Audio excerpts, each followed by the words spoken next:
යෝජනා කරන්නේ මේ උත්සව අවසරයේ ආශිර්වාදය ලබාගෙන පළාත් මට්ටමින් ක්‍රියාත්මක කරන මේ සංකීර්ණ 9ට අති නවීන එක් සංකීර්ණයක් හැටියට නාවලපිටිය අධිකරු ජනාධිපතිතුමනි අද ඔබතුමා මේ නාවලපිටියට සැපත් උනේ ඔබතුමා මහින්ද චින්තනයෙන් ක්‍රීඩාවට දැවැන්ත වැඩසටහනක් ආරම්භ කරා. පළවෙනි වතාවට සැලසුම් සහගතව ක්‍රීඩා ශාස්ත්‍රයේ වෙනුවෙන් වැඩපිළිවෙලක් ඔබතුමා ඇතුළත් කරා. ඒ තමයි ලංකාවේ පළාත් 9ට ක්‍රීඩා සංකීර්ණ 9ක්, ලංකාවේ දිස්ත්‍රික්ක 25කට ක්‍රීඩා සංකීර්ණ 25ක්, ලංකාවේ ප්‍රාදේශීය ලේකම් කොට්ටාස 314ට ක්‍රීඩා පිටි 314ක් ඉදි කරන්න මහින්ද චින්තනයෙන් ඔබතුමා යෝජනා කරලා අපට ප්‍රතිපාදන ලබා දුන්නා.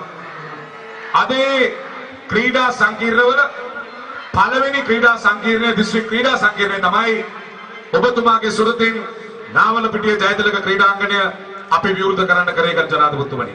මම අද මේ මල් වරුසාව මැද්දේ අපේ සුබ පැතුම් ඔබට ලබා දෙන්නයි බලාපොරොත්තු වෙන්නේ. නාවලපිටිය මේ පසුගිය යුගයේ ඉතාම ශීඝ්‍රයෙන් දියුණු වෙච්ච ලස්සන නගරයක්, ලස්සන පළාතක් බවට පත් වෙලා තියෙනවා. මම මේකේ ගෞරවය මහින්දානන්ද තරුණ ක්‍රීඩා ඇමතිවරයාට පිරිනමන්න ඕන. මොකද එතුමා තමන්ට බාර දෙන කාර්යය ඉතාම මැනවින් කරන ඇමතිවරයෙක් බවට අද පත් වෙලා තියෙනවා.